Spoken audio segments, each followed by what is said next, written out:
और जो व्यक्ति रुद्राक्ष धारण करता है वो शंकर भगवान के सबसे निकट होता है। रुद्राक्ष धारी का कभी अकाल मृत्यु नहीं होती, भूत प्रेत बाधा से हमेशा दूर रहता है।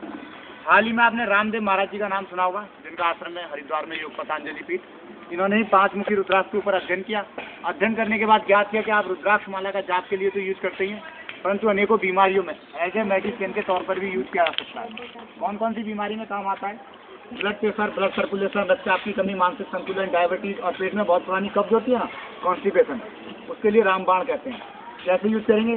कोई भी कॉपर का बर्तन लीजिए, जितना पानी पी सकते हैं 1 गिलास 2 गिलास, रात को सोते समय भर दीजिए। 108 बीज का माला आता है, उसको डीप कर दीजिए। जब मॉर्निंग टाइम उठेंगे माला को साइड कर दीजिए और पानी को पीना है। ऐसा 21 डेज तक करना है। पेट में कितना ही पुराना कब्ज होगा 21 दिन के अंदर ठीक हो जाएगा। ब्लड प्रेशर को नॉर्मल रखता है।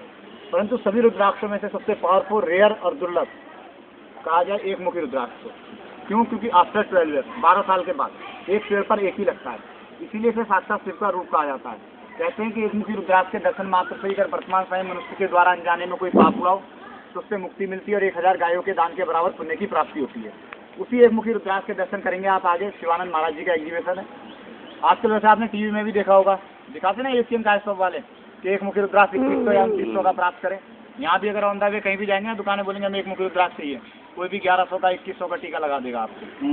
ठीक है ना। तो हकीकत क्या है? हकीकत क्या है कि एक मुखी रुद्राक्ष बहुत कम होते हैं और जिसके पास भी होगा ना आपको करोड़ों रुपए देने पर सेल नहीं किया जाएगा। तो जहाँ मैं अभी दर्शन कराने वाला हूँ, आप कहेंगे ना 1 करोड़ रुपए ले दीजिए, हमें दे दीजिए। करोड़ों रुपए देने पर सेल नहीं करते। Not for sale, only for visit के लिए, केवल दर्शन के लिए। परंतु हम ह्यूमन पर्सन के लिए जो सबसे यूजफुल रुद्राक्ष बताया गया वो बताया गया 5 मुखी।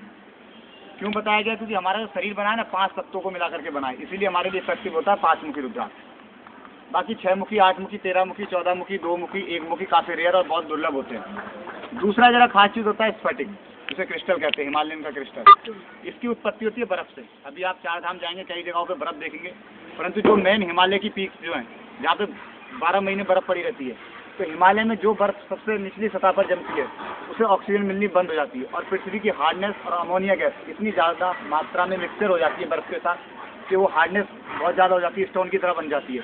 तो उसी स्टोन्स को पत्थर को आश्रम वाले निकाल करके तराश करके इसका शिवलिंग बनाते हैं, श्रीयंत्र बनाते हैं, मालाएं बनाते हैं, लॉकेट बनाते हैं। सबसे ज़्यादा यूज करते हैं सरस्वती पूजा में।